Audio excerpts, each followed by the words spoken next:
Can't do that now.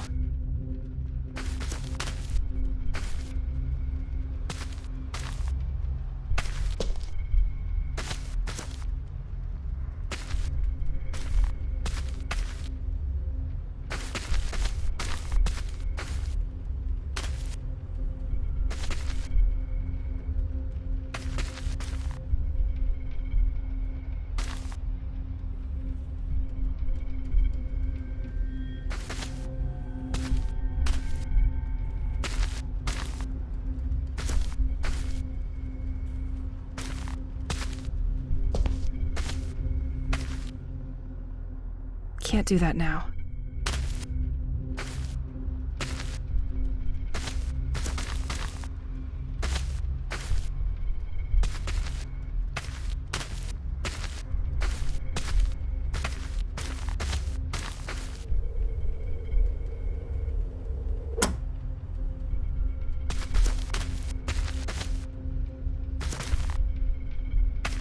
Let's shed some light on this.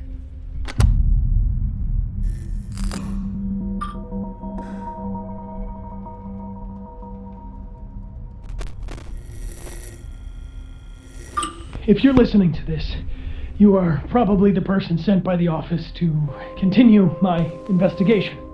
Well, at least I hope.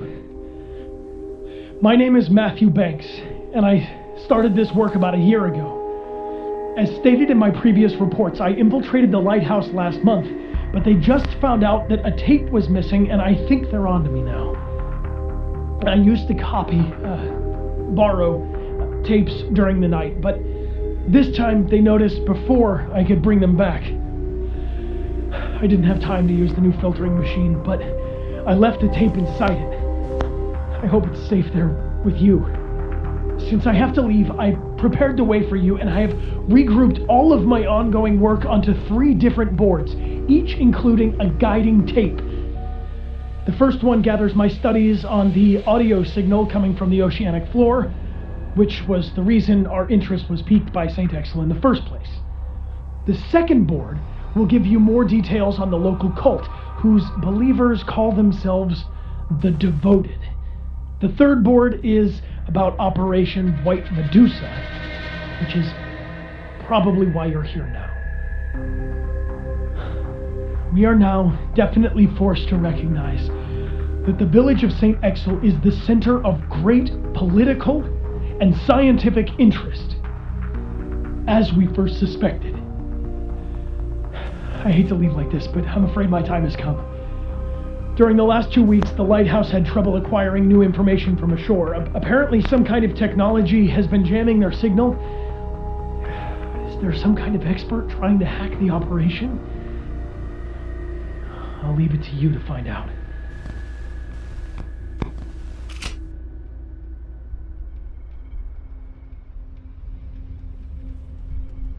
Passports? Oh. And there's also boat tickets. He was planning on leaving. Just wasn't sure when.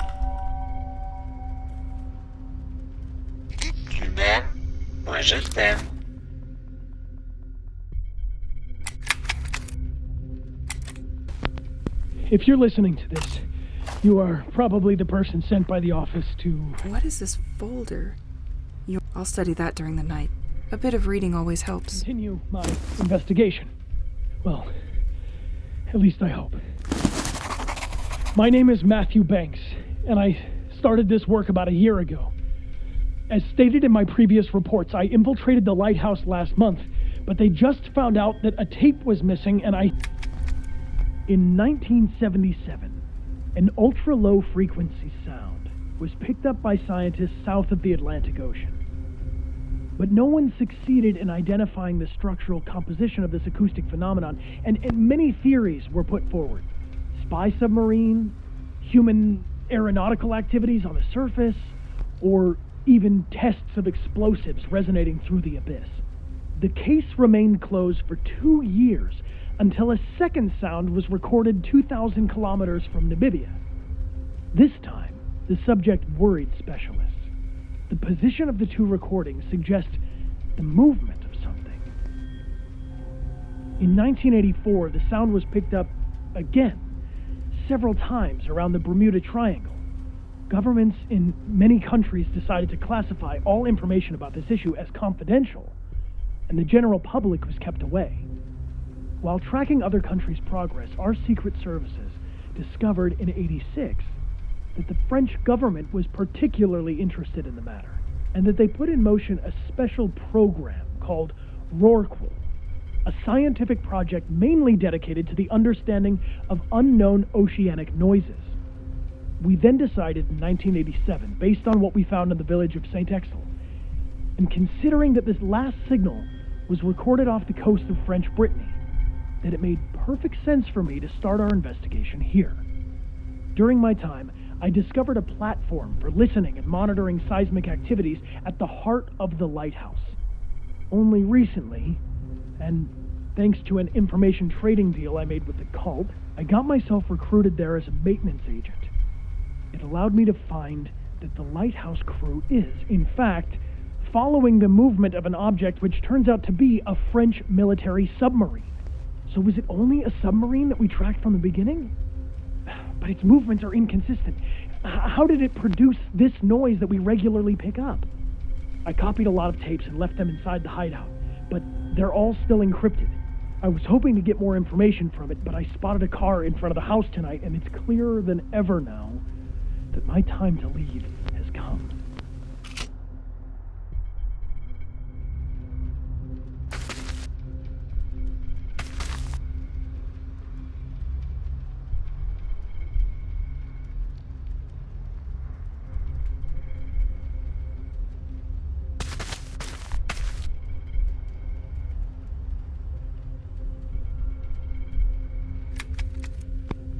Infiltrating the cell in the heart of the lighthouse made me realize that the French government is very concerned about the development of the situation here in St. Exel.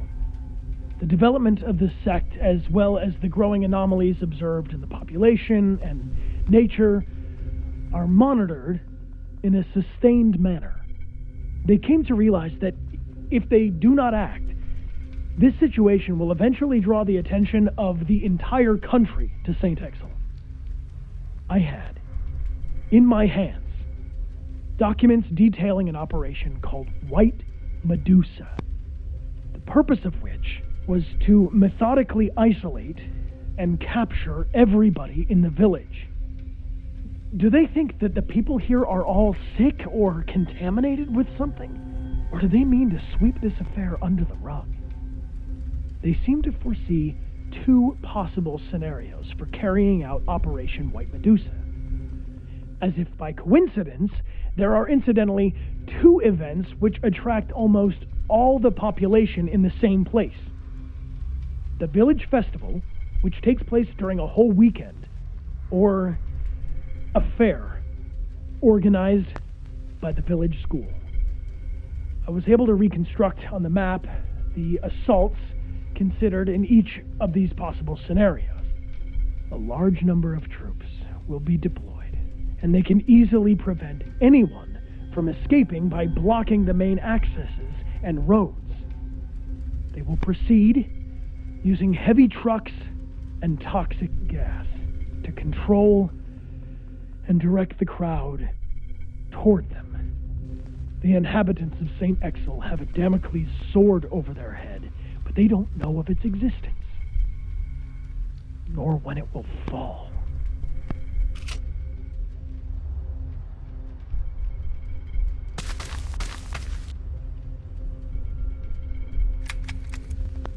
In many areas, the life in St. Exel has deteriorated sharply in recent years.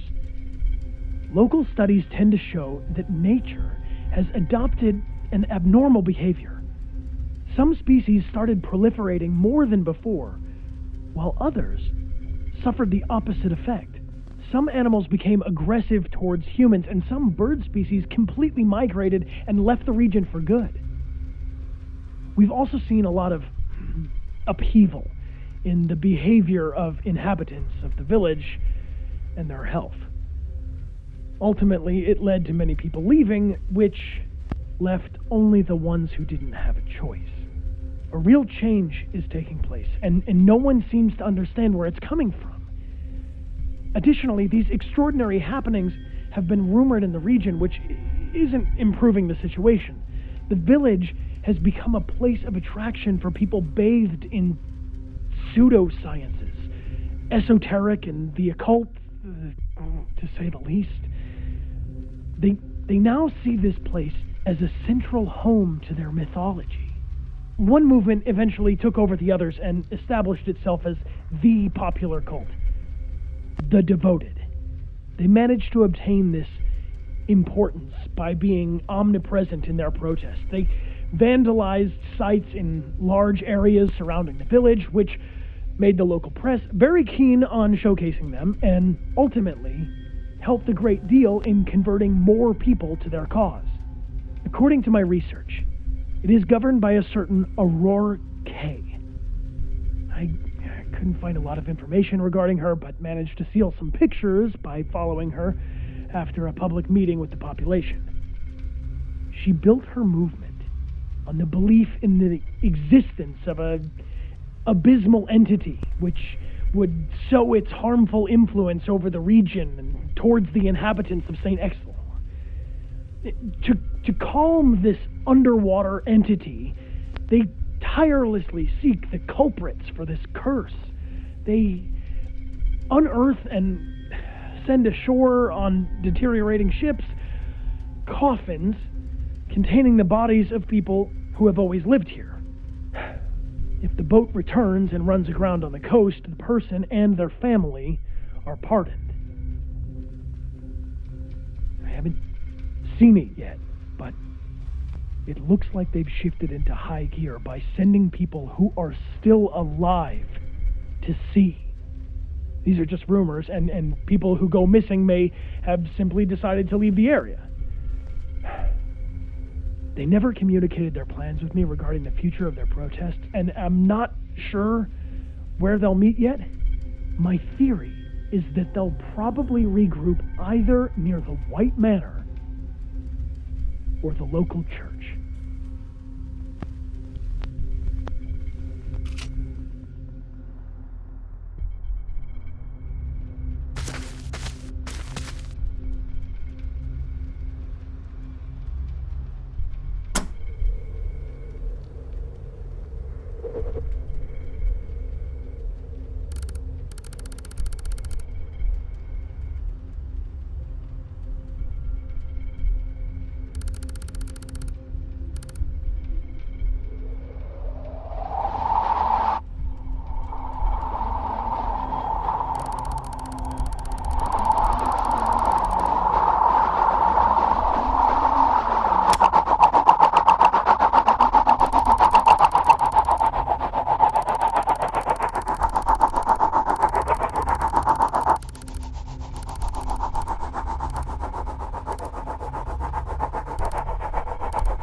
Pierre?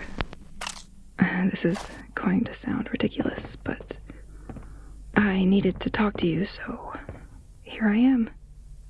I know it's not a phone, and you're not on the other side, but I make do with what I have. The evenings are long without you, and I miss our discussions. I'm locked up because of the monsters, so I have to find something to take care of. You'll never believe me, but I've discovered a new passion, making bullets for my pistol. It has become my comforting little evening ritual. And then I read newspapers or documents that I found. I try by all means to discover information that would allow me to understand what is happening here. When I can't sleep, I sort my tapes and listen to your songs again.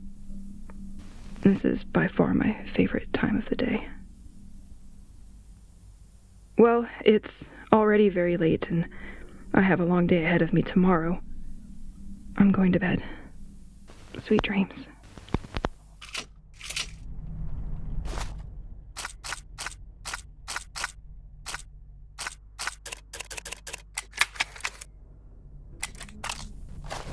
Did I ever tell you about the sea columns? It's the only thing I like about this hell. If you could see them, you would love them too. These are huge columns of water that start from the sea and rise slowly towards the sky, to infinity. They exude a feeling of quiet strength, serene power. They carry with them rocks which gravitate alongside them throughout their ascent.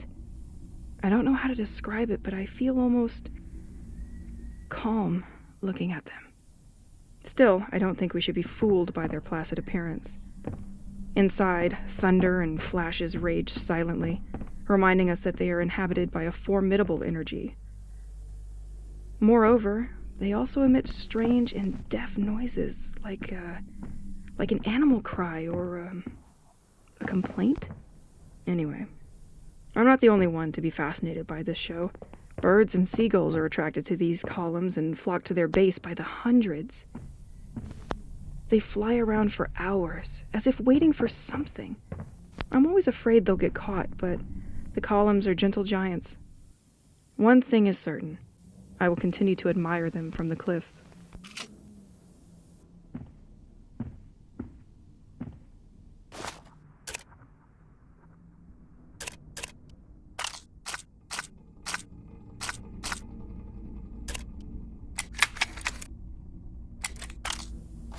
It all started 6 years ago. At the time, I was still a student, and I spent the little free time I had at the bar with my group of friends. In fact, we always went to the same one. We were happy there.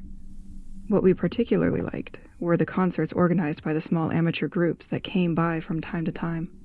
Nothing very extraordinary in itself, but the atmosphere they created was magical and went wonderfully with our little evenings based on the cheapest beers we could find. After all, we were still students. And then, there was this group. They had been coming for several days, and their music kind of hypnotized me. The type of rock that you don't forget, and that I haven't forgotten. I must admit that the guitarist had something to do with it. His name was Pierre. There were always these moments after the concerts when the members of the group hung out a bit at the bar, but I didn't dare approach him, and I think he didn't either. The more it went, the more our eyes met, sought each other. I felt that something was happening. One evening, when the effects of the alcohol were strong, I no longer hesitated. I went to see him. From an outside perspective, it was probably embarrassing. At least I would have been. But that didn't seem to bother him. We talked for hours, but it seemed like it was over in an instant. I could see he was shy, and when we left the bar, I grabbed his arm and kissed him. We shouldn't have parted on a misunderstanding.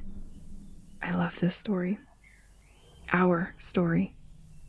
But that doesn't explain why we chose St. Exil to fully live our lives together, does it? At that time, Pierre and I were in our last year of college.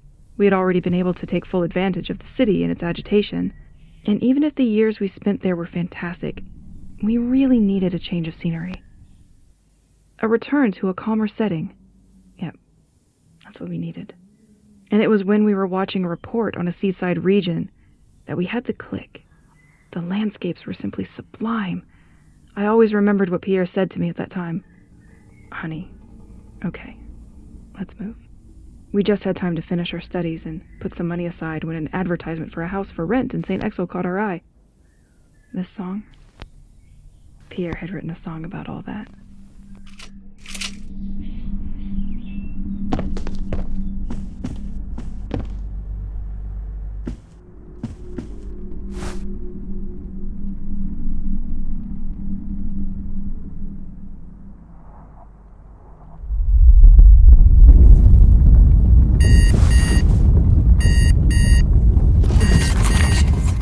His voice still echoes in my head. I need to know more. Let's find that antenna on the village beach.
When your song's about any lullaby and your heart is on upside down, when you know less than anyone can see,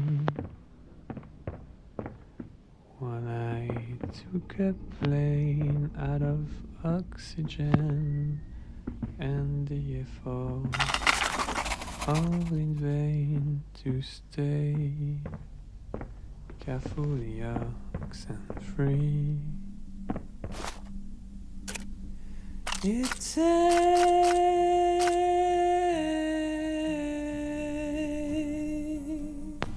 me back.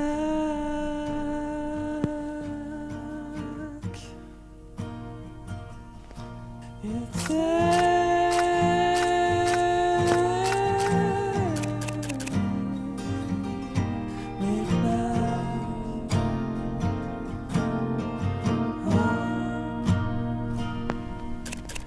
came one day and called me on name, nothing in the vein but Chardonnay. You knew we were supposed to be, so I sat warmly, close yet politely, made a lot of noise. Quietly the clam fell on your knee. Please take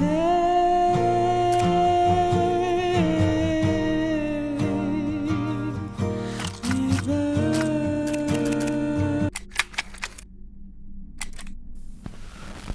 I finished reading the documents Matthew Banks had left for his replacement, who never came. Matthew apparently needed to join the lighthouse maintenance team to gain access to the Rorqual cell. To achieve this, he was forced to make a deal. The sect could help him get hired quickly, but in exchange, Matthew would have to pass on the information obtained once there. He didn't know why the cult was interested in all this, but he needed them, so he agreed in order to continue his investigation. Matthew knew that the Rorqual cell used a specific radio frequency to communicate with the outside. Just before his departure, he discovered that the cell could no longer connect to this very frequency. The radio worked well, but the signal of this wave was scrambled, which prevented transmissions. It looked like sabotage, but who was behind it all? A member of the lighthouse team? Another spy? Only one thing was clear to him. If someone had wanted to disturb the signal, he would have gone through the big antenna of St. Exel.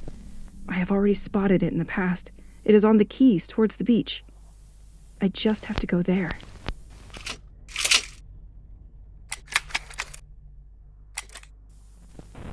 I'm sure it's this giant blue rock under the house that must be responsible for our bubble that protects and keeps monsters away from our home.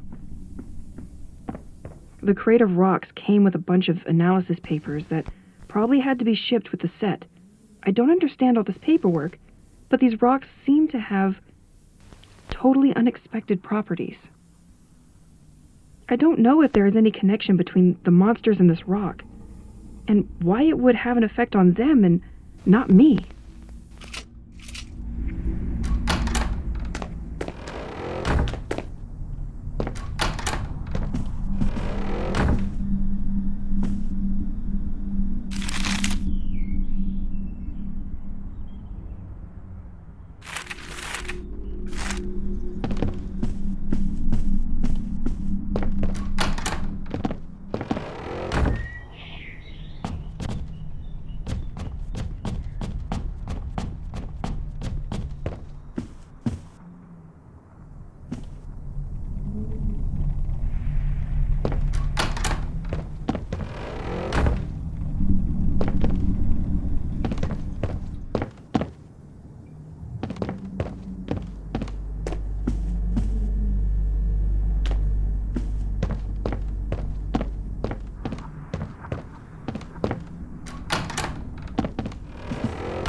The access is condemned at the top.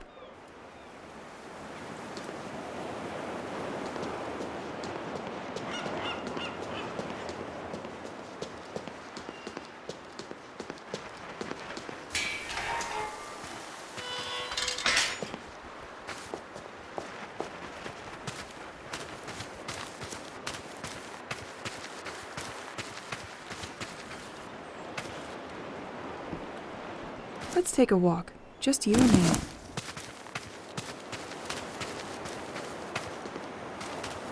I'm going to need something to break those.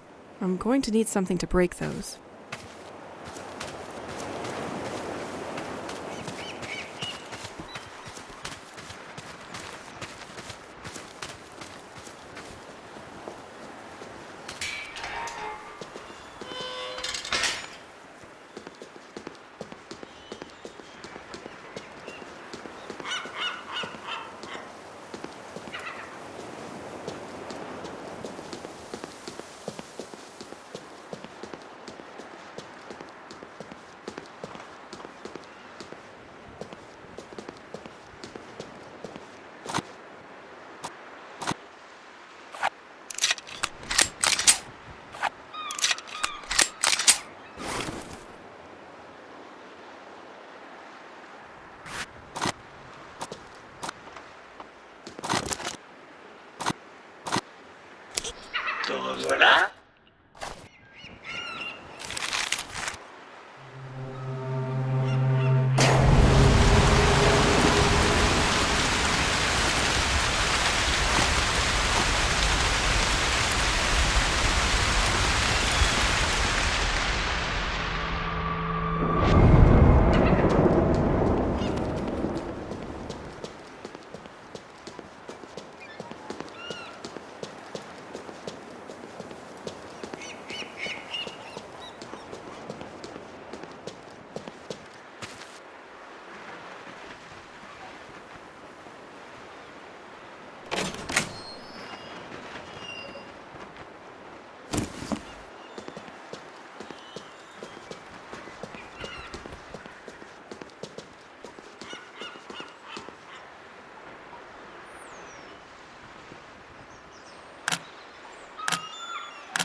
I am the repairman in charge of fixing this gate.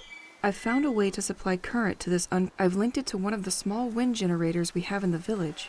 As long as there is wind, there will be current. Only issue is that while I was fixing it, one of those freaking birds stole the key from my van.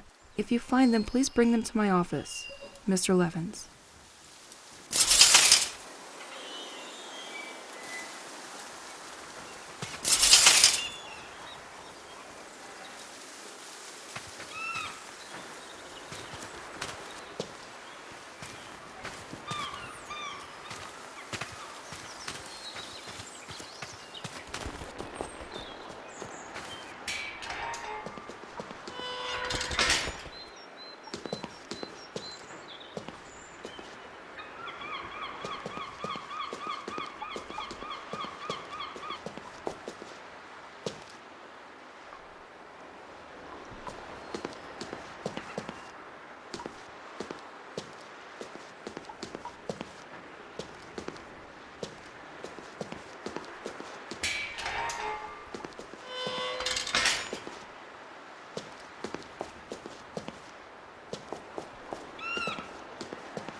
Facing the lighthouse named a veritable... It is only in 1988 that Le Crane was put in service again, welcoming a hydraulic generator that supplies the village.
This buoy clearly defines what St. A small, isolated fishing village. A usually calm place where the haunting sound of the waves punctuates your day.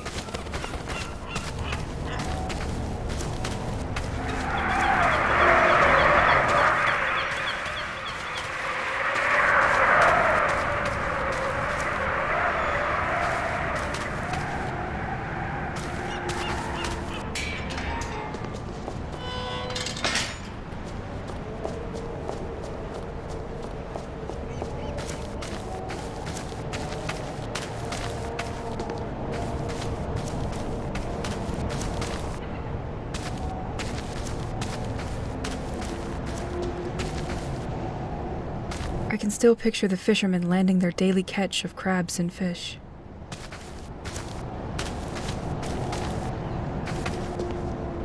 This door can be unlocked from the other side.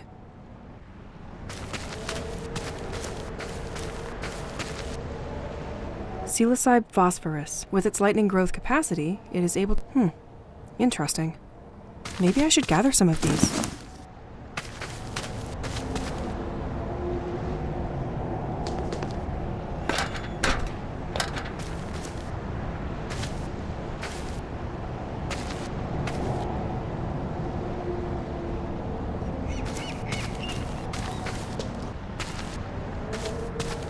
I think I'm going to need a lever.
This door can be unlocked from the other side.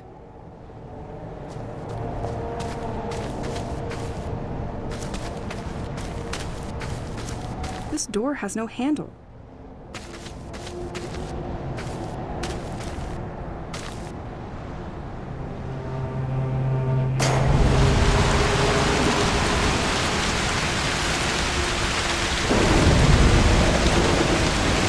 This door has no handle.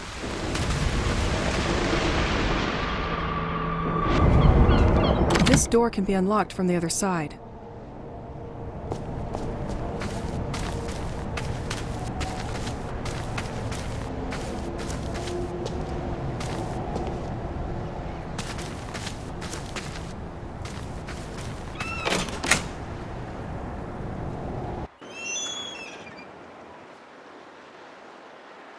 Tes mains, style.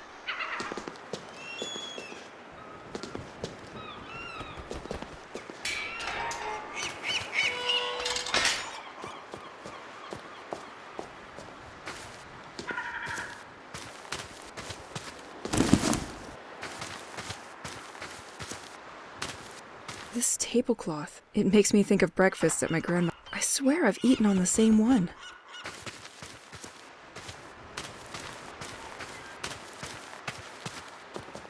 Completely locked.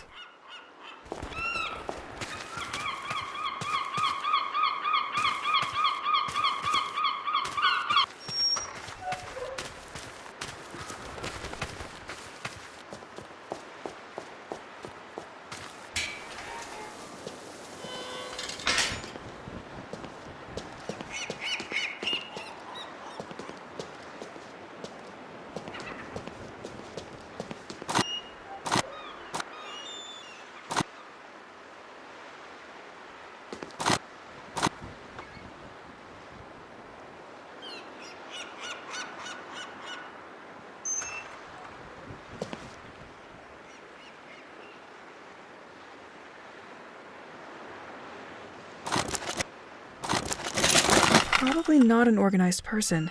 He left a client's tape inside his toolbox.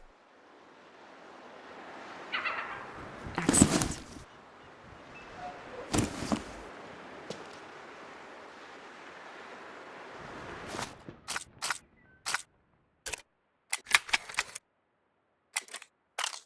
Hello, Mr. Levant. I'm calling you because I have, again, a problem with the digital code that you installed last year.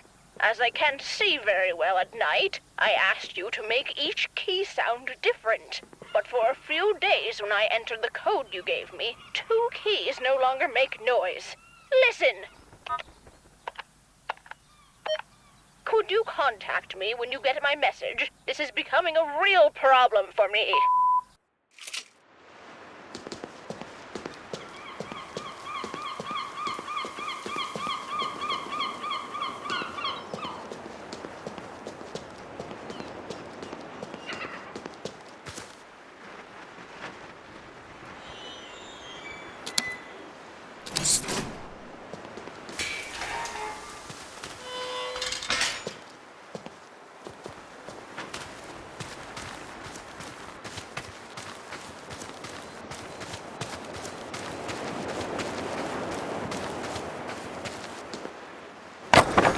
Stay on the floor.